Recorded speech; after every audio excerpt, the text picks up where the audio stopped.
With Valentine's Day next week, we wanted to take a few minutes to prepare for how we should show our love. With kisses.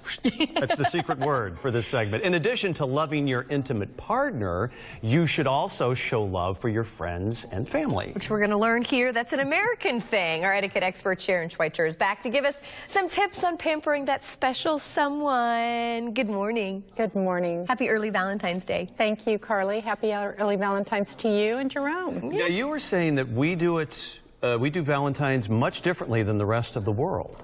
And I didn't know that. Yeah. Talk about that. We do. In U.S. culture, we're very inclusive. We do Valentine's for children.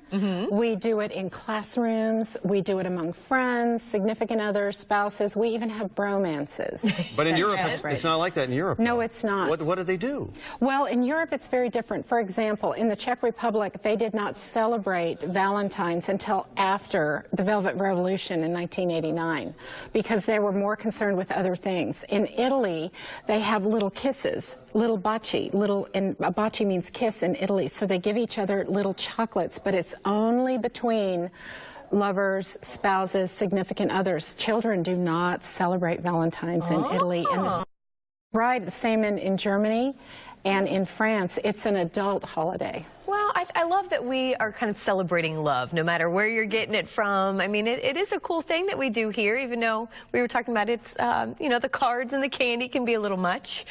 Well, it's wonderful because I think it's a great way to spread love, joy, and happiness. And there's so many creative ways we can do it in the U.S. It's part of our U.S. culture to celebrate Valentine's. I say we own it. Let's do it. So how should we be celebrating love with no matter who you're with? Well, I think what we can do now is this year, especially with Valentine's falling in the middle of the week, we need to be creative and plan ahead. Well, you should do that all the time, but especially this year. Isn't he great? Yeah, Jerome, I know. You are so right. Well, listen, I've made some big mistakes on Valentine's Day. We'll get into that maybe at a different time. But no, you can't really plan too far ahead on Valentine's Day. So we were talking off the air about how it's, with all due respect to the great restaurants here in the Bay Area, it can be a little challenging to go out to dinner on Valentine's night, especially if you don't have reservations. There are very few places you can just stroll into. So you have some alternatives for us. Yes, I do. What you can do is get some nice wine. So you could go out and get some wine, maybe something that your spouse really likes. What do you have the wine in? What is this exactly? Is this an ostrich leg? What is well, yes, it's a furry friend. It's a furry friend. You could put, you know, get something that you think will be entertaining and a conversation piece for your dinner. You could stay home. You could do some carry-out. You could go to your favorite restaurant. Many times your favorite restaurant will do a carry-out. They love to do that, but order in advance. Sure. Order in advance. The other thing people like to do is do something on the 13th. Or the weekend before. Well, that's sort of say maybe stay in that night and then go out to dinner maybe another night. But I think, you know, especially with ladies saying, oh, I don't care about Valentine's Day.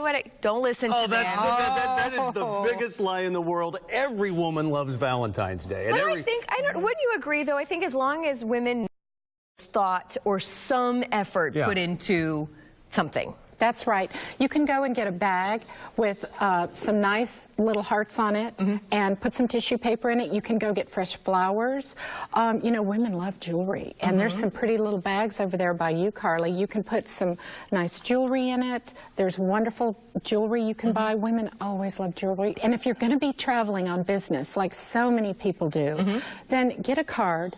Put a little something in a bag and hide it. Put it somewhere in the house and leave a little note that says, I know I'm out of town, I'm thinking about you, I love you, and I want you to have this. Well, maybe like a Valentine's treasure hunt. Yes. Oh my gosh, that's fabulous. And just leave clues around the house. Yes, that's wonderful. And text messages don't count. We need a little bit more effort than just a text message that says Happy Valentine's Day. What about a fax? Would that be better? Because you got at least the paper. That would actually be putting some effort into if you could find a fax machine Who sends somewhere. a fax anymore, right? I know, right? What about Skype or, you know, FaceTime? Yeah. That would be great. Yeah, I guess so. You could That's Snapchat. better than a text message because then you can actually see the person. I like it. That's right. Those are all great ideas. You know, pull out some of the special, you know, this is special china from the Czech Republic. We love that. You know, if I'm going to do something for my family, I'm going to pull out my favorite things. Well, again, Sharon, happy early Valentine's Day. Thank you for being here. Hope you get lots of some notes, Jerome. Kisses. There we are. Got to do this on Valentine's with your spouse. Write it all down. All right, and if